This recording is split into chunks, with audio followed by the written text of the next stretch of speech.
Welcome to State of Ed, a podcast about education inside the classroom and out.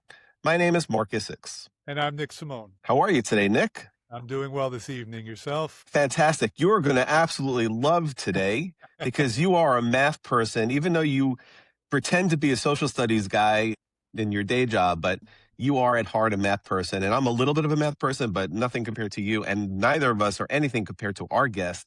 We have the absolute expert, Dr. Kristopher J. Childs, one of the most compelling voices in mathematics education today.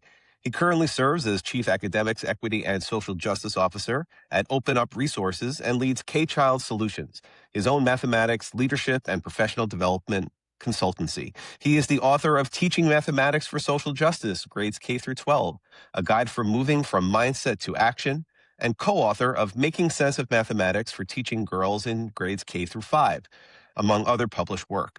He began his career as a computer engineering student at Florida A&M University, became a public school math teacher in urban secondary classrooms, and went on to earn his doctorate in mathematics education from the University of Central Florida. His article, Good Mathematics Teaching is Not Telling, It is Facilitating, kind of says everything that you need to know about where he stands. Dr. Childs, welcome to State of Ed. Thank you. I'm excited to be on here. Yeah. We're super excited. Yeah. This might be one of the top ones for me, Dr. Childs. All right, I'm excited to be on. We're going to have a good time. Yes, and we first kind of came across Dr. Childs through his videos. He makes a lot of really amazing videos that are very informational and insightful about mathematics. And mathematics is such a, for some, maybe for many, such a taboo topic because a lot of people in their own educational experiences didn't have success in mathematics. So Dr. Childs, let's just start there. How do you make mathematics accessible for people, especially for people who don't necessarily consider themselves quote unquote math people? So here's the thing. Everybody's a math person. But what we are struggling with, and we're struggling with today, you're referring to curriculum-based math, or textbook math, or quote school math. And the reason so many people struggle with it because it puts math inside a box, and math was never meant to be inside of a box. It was meant to make sense of the world all around us. For example, an adult would tell me all the time, I hate math, my children hate math. I said, oh, great, you hate math. But what is 50% of your utility bill? They can do math. Right now, depending upon when you're listening to this podcast, we're in 2026, gas is a little high. You could do math to figure out I remember in the olden days, $20 made a weekend. Now $20 gets you to the red light. You got to go back home. So there are ways that we can do math and make sense of it. Just again, it's the textbook math. And thus we have to think with the children that we're educating today, how do we make math relational? How do we make it in a lens that builds upon the knowledge they bring in and not treat them as a blank slate and say, you have to learn all of these things? Can you talk a little bit about your own experience in school with mathematics? Were there any teachers in particular who taught it well for you? Was it a subject you were particularly strong at an early age? I'm glad you asked that. It was unique. I was just having a discussion earlier with a colleague about ELA versus mathematics. And by day, I run both departments, and I know my team may listen to this, but they know I love math to my core because honestly, I've always been good at it. I can always make sense of the mathematics. I can see where the solution path is coming from. So for me, I knew throughout schooling, I was going to do amazing in math. And I knew that would balance out every other class that I was taking. And I remember in middle school with Mrs. Farnsworth, my friend and I, we would sit beside each other in class and do all the problems just for fun. Like she's teaching, we do all the problems, we do home.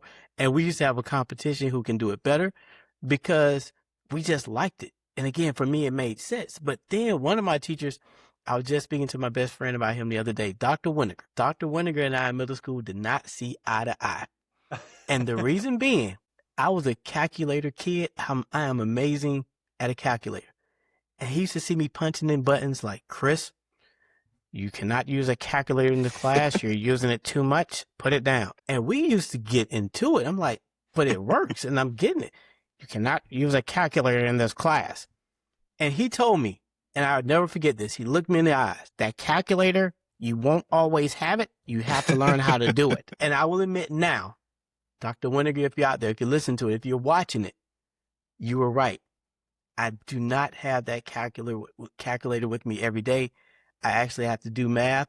But Doc, I don't have a calculator. I actually have a computer in my pocket in this iPhone that is even more powerful. So yes, you were right. I won't have a calculator, but I now have a computer and I know how to harness the power of it to get things done. So Dr. Winnegar, if you're out there, I am still using a calculator and this supercomputer in my pocket. And guess what? I'm on this amazing show with Nick and Mark. So guess what, Doc? I kind of knew what I was doing when it came to mathematics. Well, no doubt he's proud of you. But Nick, just knowing you as I do, Nick and I have had our years worth of debates over the calculator, whether or not this is a good thing or not. So here we have an example of Dr. Childs, who was obviously excelled at math early on. The calculator was gasoline on the fire for math for Dr. Childs. But I know, Nick, you've argued in the past to me that you would really advocate for students not to necessarily have access to a calculator early on. So I think that, yeah, let's get that going a little bit. the first thing I would want to ask after what you just said, you said you were the kid who loved the problems, right? And finished the problems quickly and wanted more. So even before we talk about the calculator, what are your thoughts about how we group kids in math? Because I feel like a lot of kids are slowed down because they have to wait for the pace of the kids that are struggling more. And then if you go too quickly, you lose the other kids. And like Dr. Child, I'll put it to you this way. In social studies, I want kids to know the full chronology of history. But I can teach them about the Cold War if they don't know about the French Revolution. Like, I can do it. But you can't, math continues to build. So like the struggle that I have is, I feel like one of the reasons we're failing is because of the way we group kids just by age. But again, you're the expert. I'd be curious what your thoughts are on that. So I think we have to look at it multifaceted, because the big thing is, and my colleagues argue me down, they have to learn this before they learn this. I get it. There are some topics you do need to learn in order. But also, if we're using the right task, and when I say the right task, rich problem solving task with multiple entry points, there are some areas where you do not need, quote unquote, the prerequisite skills to be able to engage and make sense of the task. And I think oftentimes we use that as a hindrance that, hey, Nick doesn't have these set of skills, I'm not going to give him grade level material. When I have a belief, and I've done this work across the country, every child can engage in grade level material. The key is, are we giving them that opportunity to engage within it? Now, to your point earlier, are some going to get it quicker than others? Yes. But if I'm using rich enough problem solving tasks, for that child that takes a while, it's still going to engage them. For that child that gets it quickly, it is still going to engage them.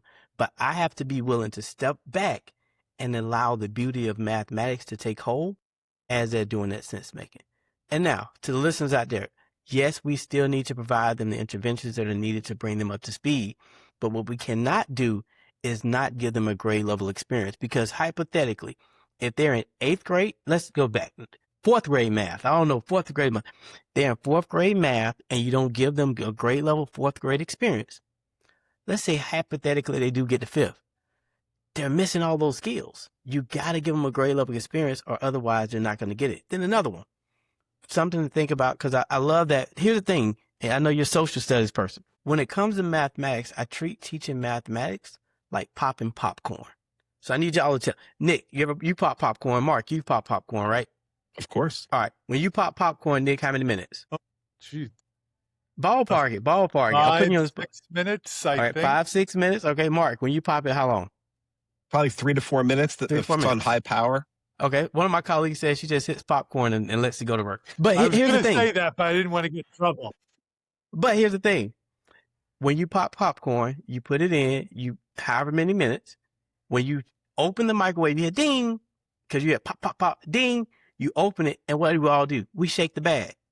Why do we shake the bag? We want to see what has popped, what hasn't popped. If everything hasn't popped, I guarantee you put it back in, you heat it back up. And your listeners are like, why is this guy talking about popcorn when he asked him a question about grouping? This reason. If it's 5 minutes, 3 minutes, 4 minutes, you're patient enough to wait for that popcorn to pop. You test it, you give it more heat if needed. That's how we have to be when it comes to educating children with mathematics. Some are going to pop in August, or some are going to pop as soon as you start the lesson. Some are going to pop in the middle of the year or in the middle of your lesson. Some are going to pop at the end. But it doesn't matter when it pops.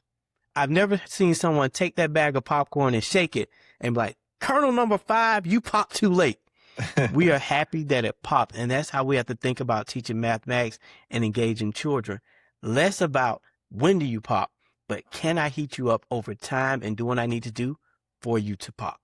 And that's why it starts with a grade level experience, because they may not pop in that 4th grade class. They may not pop in 5th, but what if they pop in 6th? And if I never gave them the heat in 4th and the 5th, they won't pop in 6th. So I love that. I absolutely love that. The primary focus of what you're trying to achieve, tell me if I'm right here, is that no more excuses about math can't be engaging and math can't be fun, and let's really make practical applications to what we do. Would that be the... That's my thesis. My thesis is we have to make math real, and we have to make it practical for everybody to have an opportunity to engage in it.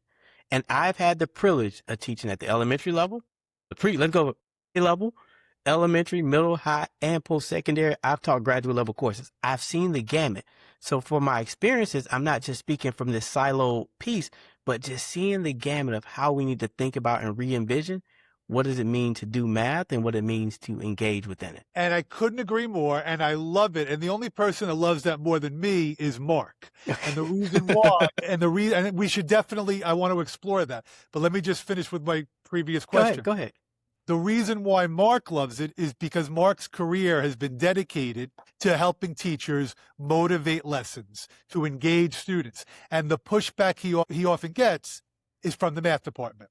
Well, we can't do it in math. We can do it in science. We can do it in English.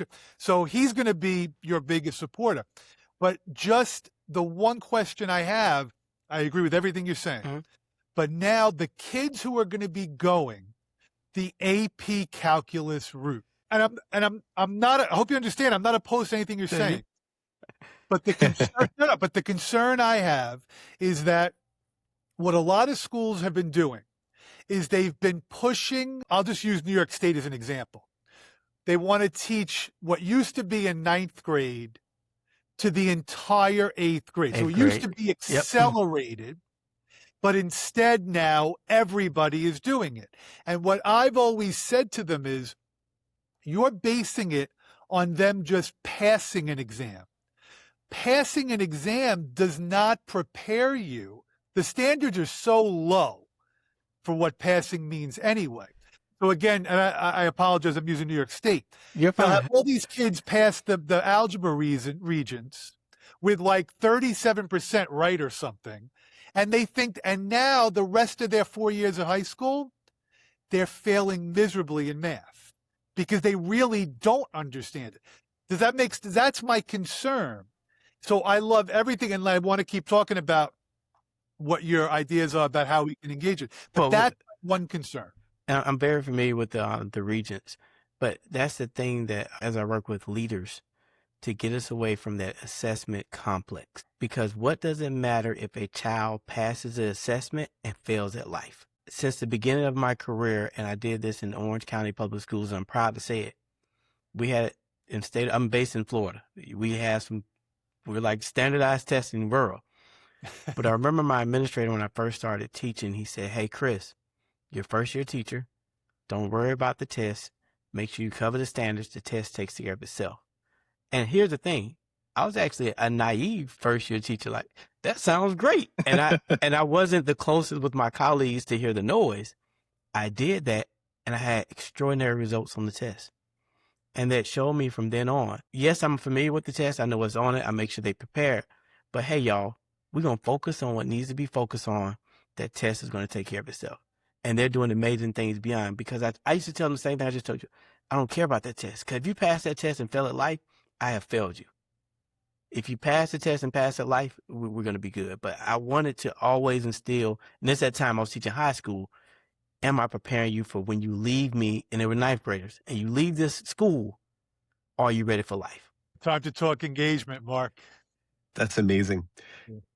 Well, Dr. Charles, I know that you have been public about I guess I'll call it a critique of the gradual release of responsibility model in math, right? I do, we do, I you do. do, that It's a bunch structure. of doo-doo. So, all right. So critique, I guess, wasn't the wrong word after all. So you've argued that it essentially tells students that they don't know anything or they know very little. Why do you think that model persists in so many schools? And what should school leaders and teachers be doing to shift away from it?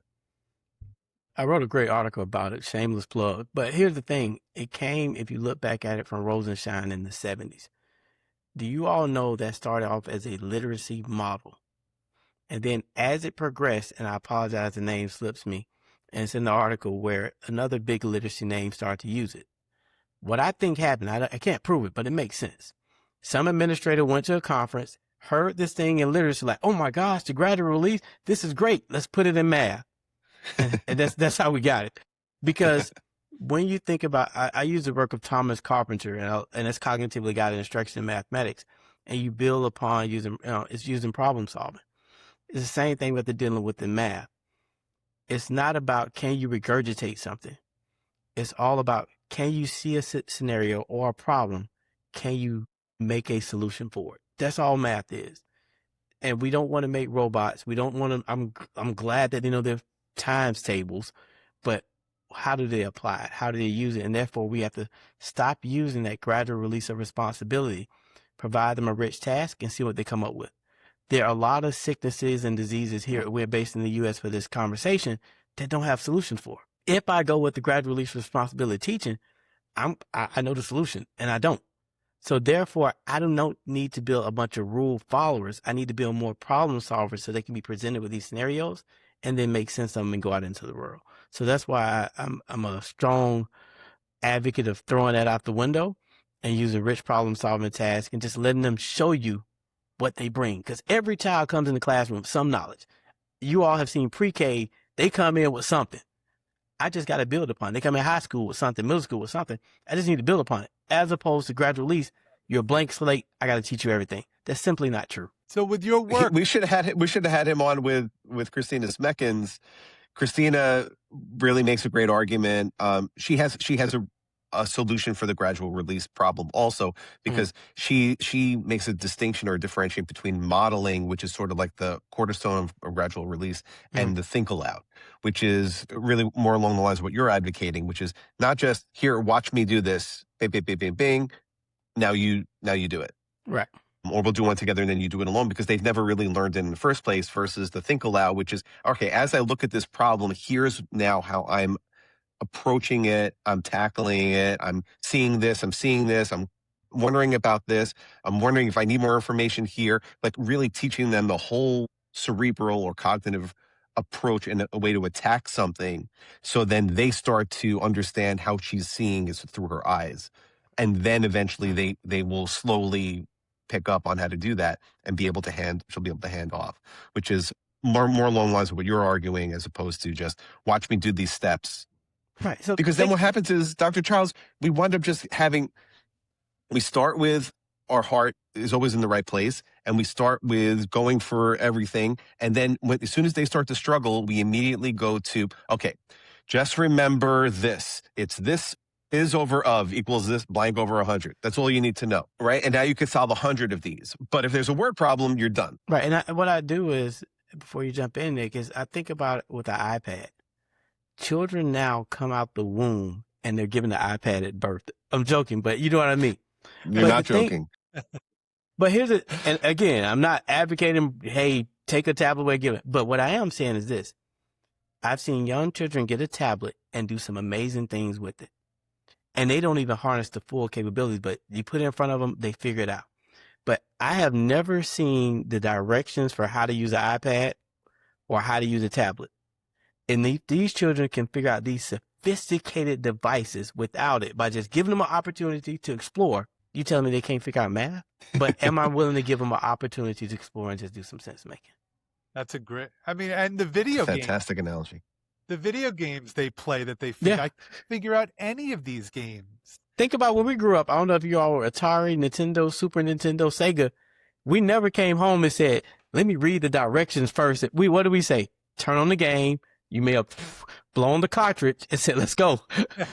And you figured out as you went. You may have wanted to find a code or something. But again, we have these powerful things called a brain that can be unlocked. The key is providing these children that opportunity to showcase what I call that genius level potential.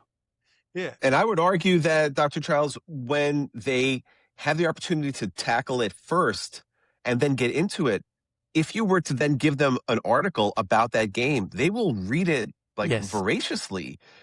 But Yes. if that's your entry point, then they'll pass. And that's Right. kind of what you're talking about. And that's why I've been arguing for, as Nick mentioned, most of my career, is that you have to find a way in and a way to make it interesting, a way to capture their attention, a way for them to grasp onto a concept, even if they don't understand the content or the context. And then you teach them how to connect those things and give it relevance and meaning. And then once you accomplish that, now all of a sudden you have people who are truly, like, there's true intrigue and this true desire to want to know more.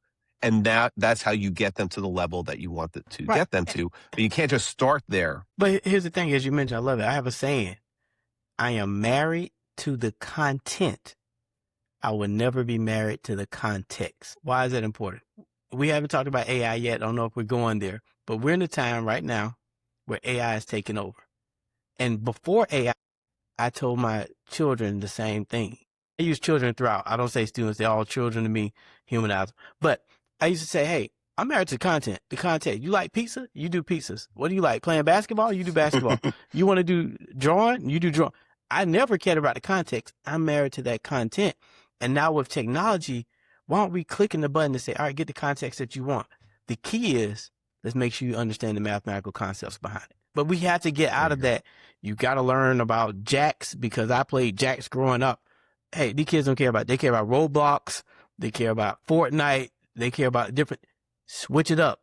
My thing is, I'm going to engage you. I'm going to just find out where you want to get engaged at. Yeah. I mean, Dr. Charles, I agree with everything you're saying. You know, the problem is that the people that are making the policies really, I hate to say this, but they really don't know what they're doing with math education. I mean, again, just use New York as a context. You know, in like my career, they've changed dramatically how they're teaching math. I mean, multiple times. They went from algebra, geometry, trig. Then we did something called sequential 1, sequential 2, sequential 3. Then we went math A, math B. Then we went back to algebra.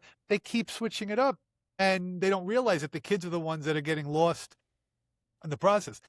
And the teachers, by the way, who have to keep relearning all these different strategies to try to reach kids, it takes time to come down the learning curve when you're teaching a prep like that. It's not fair. I'm sorry. And just it's so easy to prove that what we're doing is failing, because all you have to do is just simply ask a student. You could pick a random student. You're saying that they have to understand how to think. You could ask a kid, what is 75% of 200? And they'll give you an answer like 300. Like, how can the number be larger? And like you said, these kids are brilliant. They know how to use the iPad when they're 2, but that's about as ridiculous an answer as they could give. But it's because they're only being taught to do steps and not understand the steps. Right. It's all just to get an answer and not. Right. And I was working with the gifted school here in Central Florida, and it was funny because with that particular school my daughter was attending, it was, in the gifted program, it's all, how quick can I get it? I want to impress my friends. So they would get answers quick, and I would say, all right, explain your thinking, justify it. And they're like, oh, no, because they have never been challenged. And again, I had to get them out of, I'm glad you can get the answer. That's cool. I'm worried about your problem solving process. So when you come into my classroom, literally, we're going to have so many discussions, and at the end, what was the answer? All right, 35, cool. We move on. But it was so much richness and arguments and discussions beforehand. The answer is just, all right, that's the afterthought. We got to answer. Let's keep rolling. Can you talk? So how much of that is, I'm sorry, go ahead, Nick. No, go, Mark, first. No, you go. I told you we were going to be jockeying today. This is go ahead, Mark. I'll go after. Trust me. How much of this is rooted in developing mathematical literacy, so students can actually articulate what it is that they want to express and to demonstrate their understanding and to also understand what is being said to them? Like, how much of that breaks down to just speaking the language of math? So I'm an unorthodox educator in the sense, I don't care about the language. I just want you to engage at first. I can build the language later. I had a friend, he was doing the right triangle theorem, a squared plus b squared equals c squared. And when he was telling me it at the time, he was like, I take 5 and I do a thing like I kind of double it tight, like put it times itself and get 25. And then when I take the 25, then I got to do the other side, Chris, and then that's a 3. Then I got to kind of like double it and do the thing to it, and then make it a 9. Not precise mathematical language, but as we went through the right triangle theorem, got an answer. Then he like, all right, so now I got in this scenario, let's say 49, just for the sake of argument, I got a 49. All right, now Chris, I got to break that down. Then I'm gonna 7. It wasn't precise, but it got the right answer. And in that case, as we talked through it, I was like, I can build the mathematical language with you, but you had a problem solving process. Let's talk through it. But if I'd have stopped him and said, hey, that thing you're doing 3 times 3 is called 3 squared, I'd have shut him down. But I let him go through it, and it was the beauty of just listening. And this was 20 years ago. And to this day, he doesn't know it stuck with me. And I let children show it. And this was an adult, but I let them show it. Then I'm like, all right, now here's the mathematical language to go along with it. But to your earlier analogy, if I don't get you in first, it doesn't matter. I got to let you just talk about it. How do you want to talk about it? And then we bring in the correct terminology. You know, it's funny that you mentioned that because my wife is a kindergarten teacher, and she always comes home and tells all these wonderful stories about her kids. So one boy came up to her with a piece of writing, and she read it. It was like his first sentence, and she read it, and she's very good at decoding what they're trying to say, even though they haven't. So he says, "Oh, so I spelled all the words right?" She says, "No, you didn't spell a single word right, but it's fantastic because I can understand what you were trying to say." Right. So he's building from that place. So she's celebrating the victory, and then will help him get to that next level instead of saying, well, this is not right, and this is not right, and this is not right. And then it snuffs out all of his enthusiasm. Right. Just build upon what they bring. And then you can go so much further, just like how you're having a conversation. If you listen more than you talk, you learn so much more, and we can go somewhere and do some great things. We can collaborate. As opposed to you talk, I talk, we're not going to get anywhere. We're in this thing called life together. And then when we understand that we're in it together, we all have the same end path, but while we're here, can we work together and build upon each other? We'll be so much better. So can you talk a little bit about the work you do with schools? Specifically, when you go in there, they hire you. Do you talk to the whole staff, as a large group? Do you do individual instruction? Do you work with administrators? All the above? So all of the above. I give you a couple quick scenarios. So one of the things I love doing keynotes. Mark in the very beginning was talking about the different things I do. I love doing keynotes. A lot of them are online. So if I come into conferences or come into schools and do a keynote, and it can vary. I can get everybody excited for back to school, or we can just talk math the entire time. But I also do professional learning workshops within school districts where I come in thinking about what is your problem of practice, or what is something you want to work on. Want to work on discourse in the classroom. Hey, we got this new curriculum. Help us use it. I come in and do those components. But my bread and butter, what I love doing, I like doing teaching demonstrations. And I tell you why. Oh, okay. A lot of people hear me and see me on social, or see me even at the big stage. Dr. Childs is good. That's malarkey. That doesn't work in the classroom. So what I do is, everyone I work with, I say, hey, I know that's what they're going to say on the stage. Let's do in-class demonstrations with their children any given day. All I need is a topic. I don't want any background. And I do teaching demonstrations. Why is that important? 1, it lets me practice sometimes. I still like to work with them. But 2, it allows me to show you I am doing something with your children that may or may not have been done before. If I can do it and I don't know them, you know them, try these strategies with them, and it's going to change the game. So I do a multitude of those pieces, and then I love posting on social media. We'll talk about that before we end. Different helpful tips, and then I love to write books, so we'll talk about that a little bit more too, of just some of the books I've been writing. And then I got a new AI tool, and I'm going to do a purposeful hold off so your listeners listen to the very end to hear about this AI tool. All right, we got three topics. I was going to ask that next, but okay, he's not going to let me. Cross off the 3 lists. So let's go. So, well, before we get to the 3, one of the frameworks that you use, in your social justice work using mathematics is to help students analyze and respond to issues in their own communities. So for someone who's a school leader or a math department leader listening right now, like what is the first real step, that they can actually take to go down that road? Is it an instructional step? Is it a mind shift, a mindset shift? Like what is it that they need to focus on? Most of us now with this generation of children, we're struggling with engagement. Okay. And why are we struggling? Because we're teaching them one thing and they leave, they see something different. So one of the things we have to do is think through, how can I reimagine that? Don't just go into the community and find out an issue. Have discussions with the families, have discussions with the community to see, hey, what is something we can collaboratively tackle? And guess what? If you all help me in the community, the families, what it is, I'm going to use the school to help you all. One thing is I'm big on, for example, 1 in 6, this is a true fact, 1 in 6 children come from food insecure households. 1 in 6. What does that mean? Most children are coming to school, they're starving, they're hungry. One of the things I work with schools in Atlanta is developing community gardens.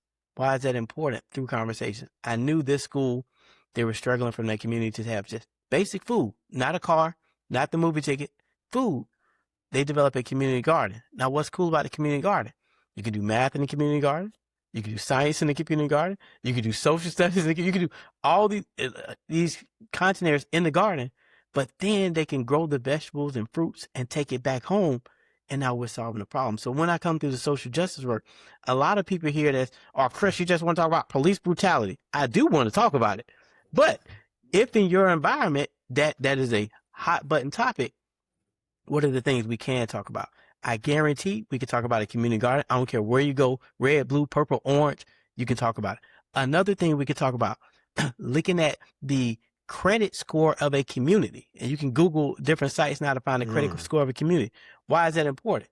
Based upon that credit score, it gives it either access to wealth or lack of. So guess what? If I'm in a rich community, I want to keep it quote unquote rich. Why not teach them financial literacy? That's a social justice piece. If I'm not in a quote unquote rich community, what am I doing in terms of financial literacy? And again, if I'm working as an administrator in a school, I can slowly integrate this into my curriculum. Now, families going to be saying, hey, you learned something about a credit score and buying a car, and I need a car. Let's talk about that. Or if it's a community garden, hey, y'all, have you all planted some vegetables? We need some vegetables. Let's go there. Now, if you're in another community like, hey, I'm in a community, Chris, we're actually dealing with police brutality. We're going to talk about it. Let's bring in the community. Let's bring the social justice lesson forward. Again, we cannot continue with social justice, say what you can't talk about. I focus on what you can talk about. And I guarantee as we talk about more things that you can, eventually we're going to get to some of those deeper topics like gerrymandering, which we're all getting impacted by.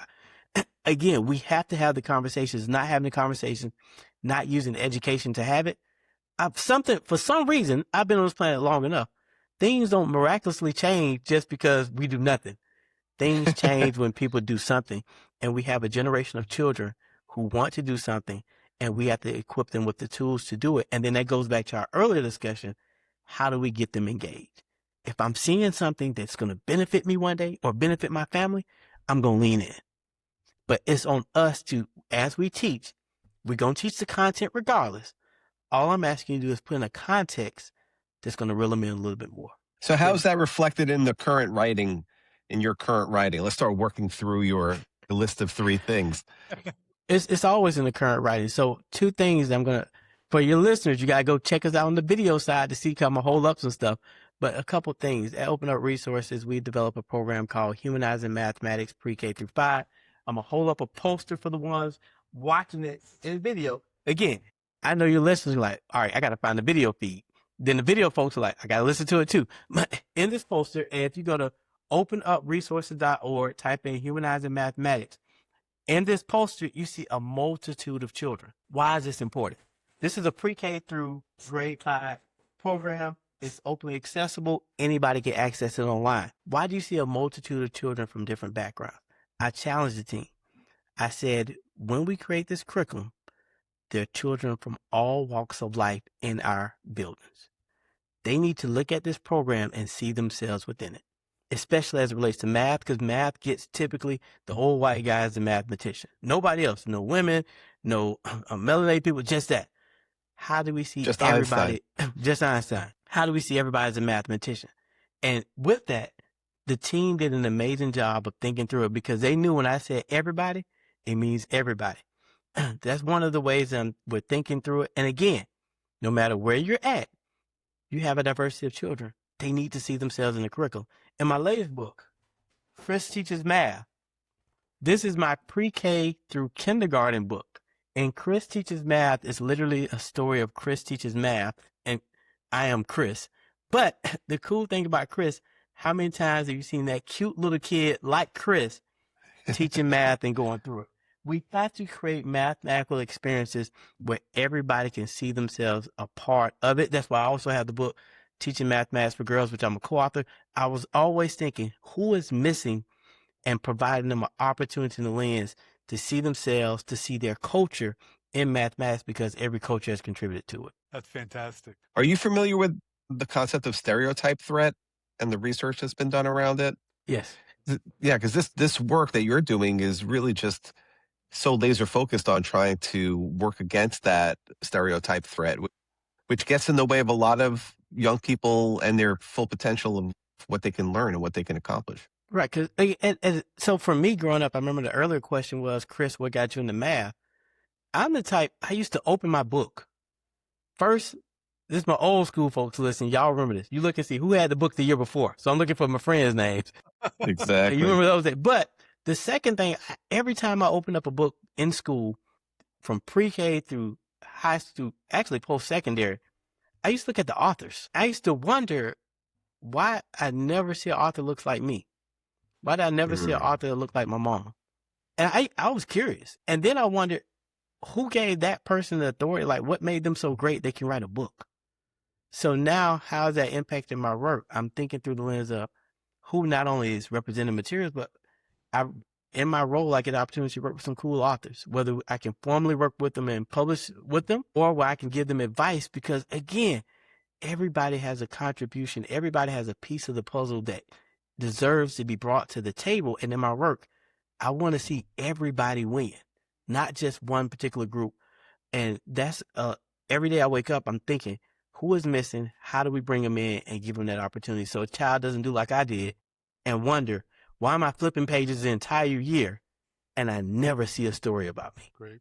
Is it time for the big reveal yet? Because I really want to know reveal, about the AI tool. Reveal? I don't know if I'm allowed to ask yet, but go if ahead I am, and ask. then I'm asking. So one thing that I was working on, and it came through multifaceted, and with my daughter, we were getting ready for the end of year test.